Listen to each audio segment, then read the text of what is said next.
ഇന്നത്തെ റെസിപ്പി ഒരു കട്ട്ലറ്റ് ആണ്. ഇതൊരു സ്പെഷ്യൽ കട്ട്ലറ്റ് ആണ്. ഷവർമന്റെ ടേസ്റ്റ് ഉള്ള ഒരു കട്ട്ലറ്റ് ആണ് ഇത്. ഒരു ഷവർമ കട്ട്ലറ്റ്. അപ്പോൾ നമുക്ക് ഇതെങ്ങനെയാണ് തയ്യാറാക്കുന്നത് നോക്കാം. നമുക്ക് ആദ്യം ഇതിന് നമ്മൾ സാധാരണ എല്ലാ കട്ട്ലറ്റിനും എടുക്കുന്നത് പോലെ ഉരുളക്കിഴങ്ങൊന്ന് വേവിച്ചെടുക്കണം. ഞാനിവിടെ ഒരു വലിയ ഉരുളക്കിഴങ്ങ് നന്നായി വേവിച്ചെടുത്തിട്ടുണ്ട്. ചെറിയ ഉരുളക്കിഴങ്ങാണെന്നുണ്ടെങ്കിൽ 2 ഉരുളക്കിഴങ്ങ് എടുക്കാം. അപ്പം ഈ ഒരു ഉരുളക്കിഴങ്ങ് നമുക്ക് നന്നായിട്ടൊന്ന് ഉടച്ചെടുക്കാം. അപ്പം ഞാനിവിടെ ഉരുളക്കിഴങ്ങ് നന്നായി ഉടച്ചെടുത്തിട്ടുണ്ട്.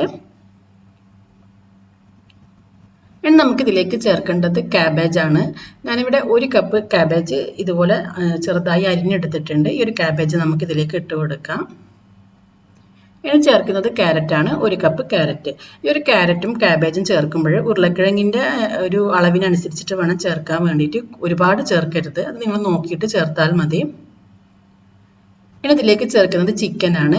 ഞാനിവിടെ ചിക്കന് കുറച്ച് മുളക് പൊടിയും മഞ്ഞൾപ്പൊടിയും ഉപ്പും ഇട്ട് വേവിച്ചെടുത്ത് ഇതുപോലെ കഷ്ണങ്ങളാക്കി എടുത്തതാണ്. ഈ ഒരു ചിക്കനും കൂടി നമുക്ക് ഇതിലേക്ക് ഇട്ട് കൊടുക്കാം. ചിക്കനും ക്യാബേജും ക്യാരറ്റെല്ലാം നിങ്ങളുടെ ഇഷ്ടത്തിനനുസരിച്ചിട്ട് നിങ്ങൾക്ക് കൂട്ടിയും കുറച്ചെല്ലാം ഇട്ട് കൊടുക്കാം.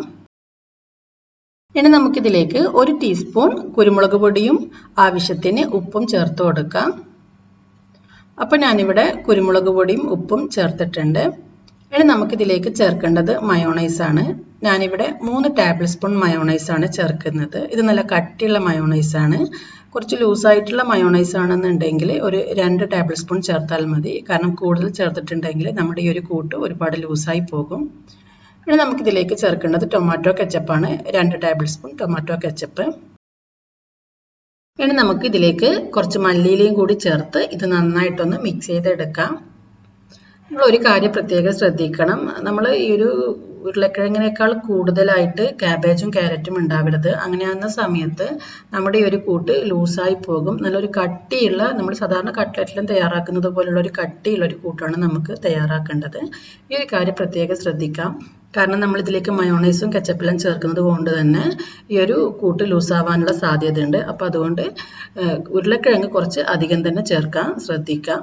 അപ്പോൾ ഇത്രയും ചേർത്ത് നമുക്കിത് നന്നായിട്ടൊന്ന് മിക്സ് ചെയ്തെടുക്കാം. ഇപ്പം ഞാൻ തയ്യാറാക്കിയ ഒരു കൂട്ട് ഒട്ടും തന്നെ ലൂസായിട്ടുള്ളതല്ല, നല്ല കട്ടിയായിട്ടാണുള്ളത്. നമുക്ക് കയ്യിൽ വെച്ചിട്ട് ഉരുട്ടിയെടുക്കാൻ പറ്റണം. ഈ ഒരു രീതിയിൽ വേണം നമ്മളിത് തയ്യാറാക്കാൻ വേണ്ടിയിട്ട്.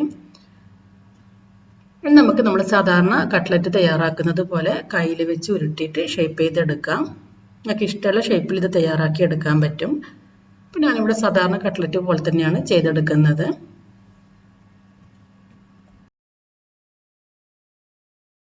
ഞാനിവിടെ കുറച്ച് മൈദ എടുത്തിട്ടുണ്ട്. അതേപോലെ കുറച്ച് മയോണൈസും എടുത്തിട്ടുണ്ട്.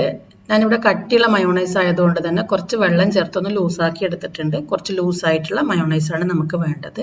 പിന്നെ വേണ്ടത് ബ്രെഡ് ക്രംസ് ആണ്. ആവശ്യത്തിന് ബ്രെഡ് ക്രംസ്. നമുക്ക് ആദ്യം ഈ ഒരു കട്ട്ലറ്റ് മൈദയിലൊന്ന് റോൾ ചെയ്തെടുക്കാം.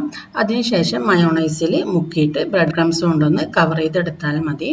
ഇതുപോലെ നമുക്ക് മുഴുവൻ കട്ട്ലറ്റും ചെയ്തെടുക്കാം.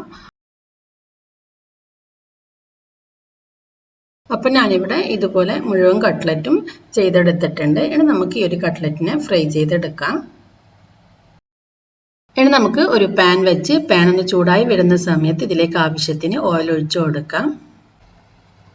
നമ്മൾ കട്ട്ലറ്റ് ഫ്രൈ ചെയ്യുന്ന സമയത്ത് എപ്പോഴും വലിയൊരു പാൻ എടുക്കണം. കാരണം ബ്രെഡ് ക്രംസ് ഉള്ളത് കൊണ്ട് തന്നെ പെട്ടെന്ന് തന്നെ ഈ ഒരു ബ്രെഡ് ക്രംസ് കരിഞ്ഞിട്ട് നമ്മുടെ എണ്ണ മോശമായി പോകും.